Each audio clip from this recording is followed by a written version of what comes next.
il faut qu'on revienne dans toute analyse à la considération des faits et non pas effectivement de la spéculation. Parce qu'aujourd'hui, c'est comme si tout est laissé effectivement à la rue, tout est laissé effectivement à l'expression de la force pour la gestion même des sociétés. Et là, c'est un grand problème.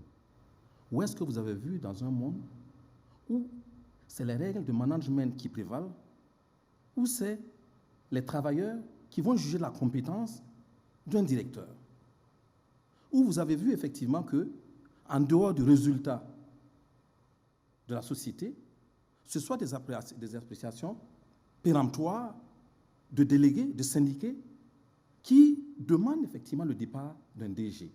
Non, soyons sérieux et allons examiner effectivement c'est quoi les raisons. Et moi, je m'en tiens effectivement aux raisons que j'ai écoutées de la part des partenaires sociaux, comme on les appelle, d'une part, et d'autre part, du directeur. C'est l'une des premières fois où je vois un directeur de société dans ce pays qui sort de façon circonstanciée des réponses chiffrées, circonstanciées à tout ce qui lui est reproché. Et je vais aller effectivement, parce que je m'attache aux faits, sur ce qui a été évoqué. Allez-y. Un, on dit effectivement, et c'est dommage que le Serge Rouland l'ait soulevé ici pour dire effectivement qu'il y a des pertes. C'est très facile de sortir des mots comme ça, mais attention, allons-y effectivement aux faits et aux chiffres.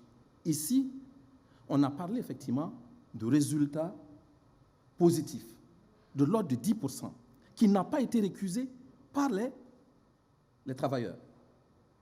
Où se trouve effectivement la perte? Ou alors, est-ce qu'on confond la baisse d'un chiffre d'affaires à la perte? La baisse du chiffre d'affaires, il l'a expliqué également.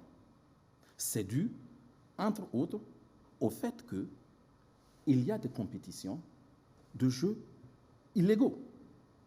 Il a dit effectivement, sur ce qui est de l'échelle de couverture de jeux, c'est réduit avec effectivement la crise.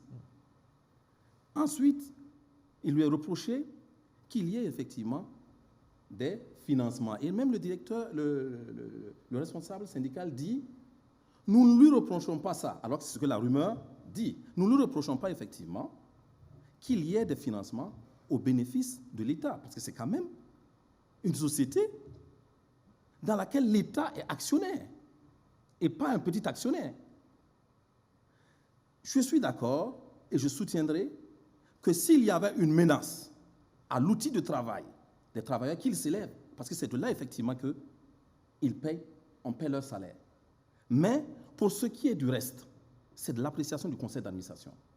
Et si le conseil d'administration, qui, à mon sens, a recruté ou cautionné le recrutement, la nomination du directeur, dit effectivement qu'il est satisfait du travail, si au niveau des citoyens comme nous, on nous précise qu'il y a des résultats nets positifs de 10%, nous ne voyons pas effectivement où le problème se pose.